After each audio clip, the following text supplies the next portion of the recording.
জম হয়ে আসছে আমেরিকার ডার্ক ইগল, মধ্যপ্রাচ্যে প্রথমবার হাইপারসনিক মিসাইল মোতায়েন।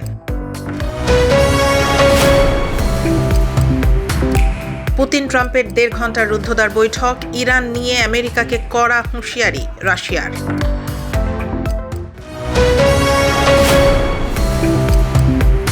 লন্ডনে ইহুদিদের ওপর নৃশংস হামলা, দায় স্বীকার করল ইরানের প্রক্সি গোষ্ঠী, তোলপাড় ব্রিটেন। মধ্যপ্রাচ্যের রণক্ষেত্রে এবার সম্ভবত নামতে যাচ্ছে আমেরিকার সবচেয়ে শক্তিশালী এবং দ্রুতগামী অস্ত্র হাইপারসনিক মিসাইল। ইরানের ব্যালিস্টিক মিসাইল লঞ্চারগুলোকে গুঁড়িয়ে দিতে পেন্টাগন এখন তাদের ডার্ক ইগল মিসাইল মোতায়েনের কথা ভাবছে। ১,৭০০ মাইলেরও বেশি দূরত্বের লক্ষ্যবস্তুতে নিখুঁত আঘাত হানতে সক্ষম এই দানবীয় অস্ত্রটি নিয়ে বিশ্বজুড়ে শুরু হয়েছে নতুন জল্পনা। মার্কিন সেন্ট্রাল কমান্ডের পক্ষ থেকে এই হাইপারসনিক মিসাইল মোতায়েনের অনুরোধ জানানো হয়েছে। গোয়েন্দা তথ্য অনুযায়ী ইরান তাদের মিসাইল সিস্টেমগুলোকে মার্কিন সাধারণ মিসাইলের রেঞ্জ বা সীমানার বাইরে নিরাপদ স্থানে সরিয়ে নিয়েছে। তাই ইরানকে রুখতে ডার্ক ইগলের মতো দূরপাল্লার এবং শব্দের চেয়ে অনেক গুণ দ্রুতগামী অস্ত্রের প্রয়োজন দেখছে আমেরিকা। সবচেয়ে বড় বিষয় হলো এই মিসাইলটি এখনও মার্কিন সেনাবাহিনীতে পুরোপুরি নিয়মিত বা অপারেশনাল করা হয়নি, ফলে মধ্যপ্রাচ্যই হতে পারে এর প্রথম পরীক্ষামূলক ক্ষেত্র। এদিকে প্রেসিডেন্ট ডোনাল্ড ট্রাম্প ইরানের উপরে তেলের অবরোধ আরও জোরদার করেছেন। ট্রাম্পের ভাষায় ইরানকে এখন হয় পরাজয় স্বীকার করতে হবে, না হয় চরম পরিণতির জন্য তৈরি থাকতে হবে। রাশিয়া ও চীন হাইপারসনিক প্রযুক্তিতে এগিয়ে থাকায় আমেরিকা এখন তাদের এই শ্রেষ্ঠত্ব পুনরুদ্ধারে মরিয়া। প্রতিটি মিসাইলের দাম $15 মিলিয়ন হলেও জাতীয় নিরাপত্তার স্বার্থে এই বিশাল খরচ করতে প্রস্তুত হোয়াইট হাউস। এখন দেখার বিষয়, ডার্ক ইগল মোতায়েনের মাধ্যমে মধ্যপ্রাচ্যের সমীকরণ কোন দিকে মোড় নেয়। কল্পনা করুন এমন এক দেশের কথা যেখানে টানা ৬০ দিন ধরে কোনো ইন্টারনেট নেই ফেসবুক, ইউটিউব বা হোয়াটসঅ্যাপ। বলছি ইরানের কথা। গত ২৮ ফেব্রুয়ারি থেকে শুরু হওয়া এক সামরিক অভিযানের দোহাই দিয়ে দেশটির ৯,২০ লাখ মানুষকে ডিজিটাল দুনিয়া থেকে পুরোপুরি বিচ্ছিন্ন করে রেখেছে তেহরান সরকার। ১৪৪০ ঘণ্টার এই জোরপূর্বক অন্ধকার এখন বিশ্বের ইতিহাসে দীর্ঘতম ইন্টারনেট ব্ল্যাক আউট হিসেবে রেকর্ড গড়েছে। ইরান সরকারের নিজস্ব হিসেবেই এই শাটডাউনের কারণে দেশটির অর্থনীতি প্রতিদিন প্রায় $৩৫ মিলিয়ন লোকসান গুনছে। ক্ষুদ্র উদ্যোক্তারা পথে বসে গেছেন, অনলাইন ব্যবসাগুলো ধ্বংসের মুখে। কিন্তু কেন এই আত্মঘাতী সিদ্ধান্ত? বিশ্লেষকরা বলছেন আয়াতুল্লাহ শাসিত এই সরকারের সবচেয়ে বড় ভয় ইসরায়েলি জেট বা মার্কিন নিষেধাজ্ঞা নয়, বরং তাদের ভয় খোদ ইরানের সাধারণ মানুষকে। ২০০৯ সালে গ্রিন রেভলিউশনের সময় বিশ্ব দেখেছিল কিভাবে সাধারণ মানুষের ফোনের ভিডিও সরকারের ভিত নাড়িয়ে দিয়েছিল। তাই এবার তেহরান চায় না কোনো বিক্ষোভের ছবি বা নারীদের প্রতিবাদের ভিডিও বিশ্বজুড়ে ছড়িয়ে পড়ুক। মজার বিষয় হলো, যখন দেশের সাধারণ মানুষের জন্য ইন্টারনেট বন্ধ, তখন সরকারের বড় বড় কর্মকর্তারা ঠিকই ১১টি ভাষায় সোশ্যাল মিডিয়ার যুদ্ধের প্রোপাগান্ডা চালিয়ে যাচ্ছেন। আমেরিকা ও তার মিত্ররা এখন ইরানের মানুষকে পুনরায় অনলাইনে ফিরিয়ে আনতে স্টারলিংক বা ভিপিএনের মতো প্রযুক্তি ব্যবহারের পরিকল্পনা করছে।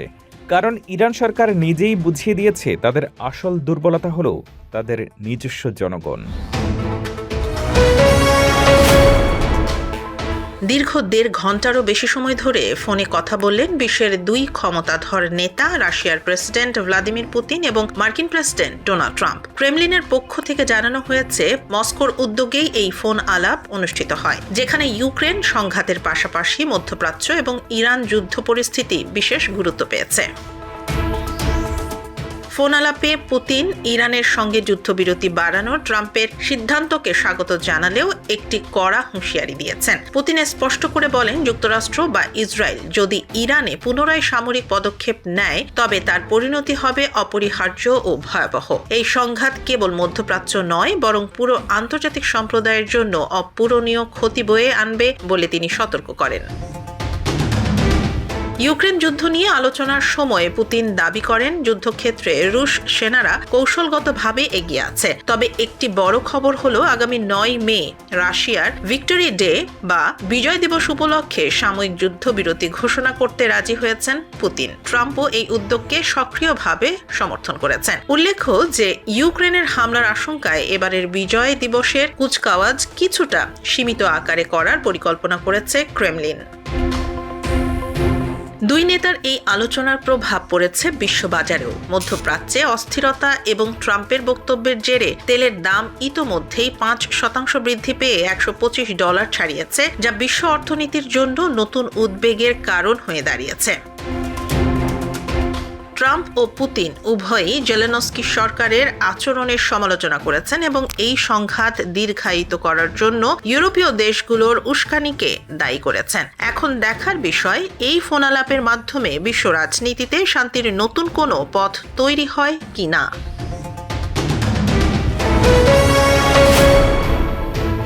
ইউরোপীয় ইউনিয়নের নতুন এন্ট্রি এক্সিট সিস্টেম বা ইইএস চালু হওয়ার 2 সপ্তাহ পেরিয়ে গেলেও ইতালির বিমানবন্দরগুলোতে কাটছে না চরম বিশৃঙ্খলা।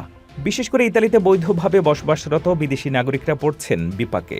শহর ভেদে নিয়ম বদলে যাওয়ার কারণে অনেককে দীর্ঘ সময় লাইনে দাঁড়িয়ে থাকতে হচ্ছে, এমনকি অনেকের ফ্লাইটও মিস হচ্ছে। অনুসন্ধানে দেখা গেছে রোমের ফিউমিচিনো বিমানবন্দরে ইতালিয়ান পারমেসো দি সোজর্নোধারীদের অটোমেটেড গেট ব্যবহারের অনুমতি দিচ্ছে, কিন্তু পালেরমো বা জেনোয়ার মতো বিমানবন্দরগুলো একই বাসিন্দাদের পর্যটকদের জন্য তৈরি দীর্ঘ বায়োমেট্রিক লাইনে দাঁড়াতে বাধ্য করছে। ইতালির স্বরাষ্ট্র মন্ত্রণালয়ের প্রতিটি বিমানবন্দর কর্তৃপক্ষকে নিজস্বভাবে নিয়ম প্রয়োগের সুযোগ দেওয়ার এই হজবরল অবস্থায় সৃষ্টি হয়েছে। এই জটিলতা নিরসনে বিশেষজ্ঞরা প্রবাসীদের কিছু জরুরি পরামর্শ দিচ্ছেন। কর্পোরেট কর্মী বা বাসিন্দারা যদি ভুলবশত পর্যটক হিসেবে সিস্টেমে নিবন্ধিত হন, তবে পরবর্তী যাত্রায় তাদের ওভারস্টে বা অবৈধ অবস্থানের দায়ে অভিযুক্ত করা হতে পারে। তাই ভ্রমণের সময় ইউরোপীয় কমিশনের অব্যাহতির তালিকা এবং ইতালিয়ান পররাষ্ট্র মন্ত্রণালয়ের FAQ এর প্রিন্ট কপি সাথে রাখার পরামর্শ দেওয়া হচ্ছে। বর্তমান পরিস্থিতিতে ইতালিতে বসবাসরত বিদেশি নাগরিকদের জন্য কিছু সতর্কতা: 1. ফ্লাইটের অন্তত 3 ঘন্টা আগে বিমানবন্দরে পৌঁছান। 2. বর্ডার অফিসারের কাছে আপনার রেসিডেন্স কার্ডটি গুরুত্বের সাথে দেখান। 3. ভুলবশত ইইএস এর নাম অন্তর্ভুক্ত হলে তা তৎক্ষণাৎ সংশোধনের অনুরোধ করুন। ধারণা করা হচ্ছে জুনের পর্যটন মৌসুমের আগে ইতালির সকল বিমানবন্দরে অভিন্ন নিয়ম চালু হওয়া কঠিন। ততক্ষণ পর্যন্ত ব্যবসায়িক বা ব্যক্তিগত ভ্রমণে প্রবাসীদের বাড়তি সতর্কতা অবলম্বনই একমাত্র পথ।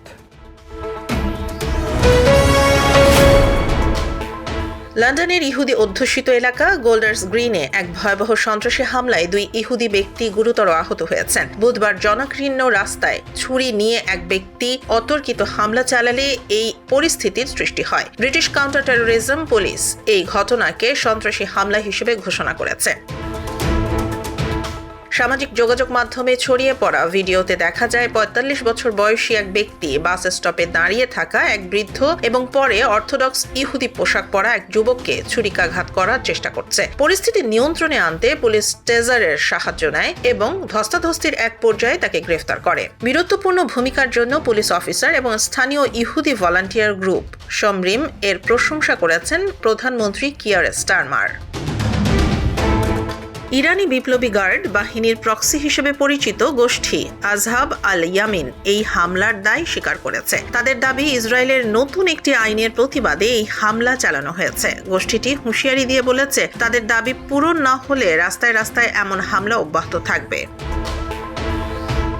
এই ঘটনার পর লন্ডনে ইহুদি বিদ্বেষ বা অ্যান্টিসেমিটিজম বৃদ্ধি নিয়ে গভীর উদ্বেগ প্রকাশ করেছে ইসরায়েলের পররাষ্ট্র মন্ত্রণালয়। তারা ব্রিটিশ সরকারকে কেবল বিবৃতির মধ্যে সীমাবদ্ধ না থেকে দ্রুত এবং কঠোর পদক্ষেপ নেওয়ার আহ্বান জানিয়েছে। বর্তমানে আহত 2 ব্যক্তি হাসপাতালে স্থিতিশীল অবস্থায় রয়েছেন।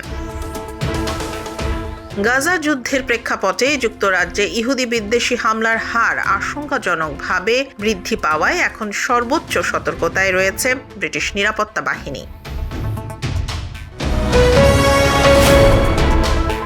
পাবলো এসকোবারের রেখে যাওয়া সেই বিতর্কিত কোকেন হিপ্পোরা কি এবার ভারতে ঠাঁই পাবে? কলম্বিয়া সরকার যখন তাদের নিধনের চূড়ান্ত প্রস্তুতি নিচ্ছে, ঠিক তখনই এক অবিশ্বাস্য প্রস্তাব নিয়ে হাজির হলেন ভারতীয় টাইকুন অনন্ত আম্বানি। 160টি জলহস্তির ভাগ্য নিয়ে যখন বিশ্বজুড়ে বিতর্ক তুঙ্গে, তখন ভারতের ভান্তারা হয়ে উঠতে পারে তাদের নতুন ঠিকানা।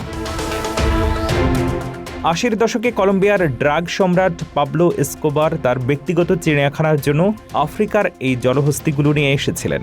এসকোবারের মৃত্যুর পর তারা ম্যাগডালেনা নদী অববাহিকায় ছড়িয়ে পড়ে এবং বর্তমানে তাদের সংখ্যা 160 ছাড়িয়েছে। কলম্বিয়া সরকারের দাবি 2030 সালের মধ্যে এই সংখ্যা 500 ছাড়িয়ে যাবে, যা স্থানীয় পরিবেশের জন্য এক বিশাল হুমকি। আর তাই 80টি জলহস্তিকে মেরে ফেলার সিদ্ধান্ত নিয়েছে দেশটি। এই নৃশংস সিদ্ধান্তের প্রতিবাদ জানিয়ে অনন্ত আম্বানি কলম্বিয়া সরকারকে চিঠি দিয়েছেন। তিনি জানিয়েছেন তার প্রতিষ্ঠিত ফান্তারা সংরক্ষণ কেন্দ্রে এই প্রাণীদের জন্য প্রাকৃতিক পরিবেশের আদলে বিশেষ ব্যবস্থা করা হবে। অনন্তের মতে জলহস্তিগুলো সচেতন জীব এবং মানবিক সমাধানের মাধ্যমে তাদের রক্ষা করা আমাদের নৈতিক দায়িত্ব। আম্বানির কোম্পানি ফান্তারার সিইও বিভান কারানি কলম্বিয়ার পরিবেশ মন্ত্রী আইরিন ভেলেজ তোরেসকে এই প্রস্তাবের বিস্তারিত পাঠিয়েছেন। কলম্বিয়া সরকার যদি অনুমতি দেয়, তবে আন্তর্জাতিক নিয়ম মেনে এই 80টি বিশাল জলহস্তিকে বিমানে করে ভারতে নিয়ে আসা হবে। আম্বানি পরিবারের রাজকীয় বিয়ের পর এখন আলোচনার অনন্তের এই প্রাণী প্রেম। কলম্বিয়া সরকার আম্বানির এই প্রস্তাব গ্রহণ করবে কিনা, এখন সেদিকেই তাকিয়ে আছে সারা বিশ্বের পরিবেশবাদী এবং প্রাণীপ্রেমীরা।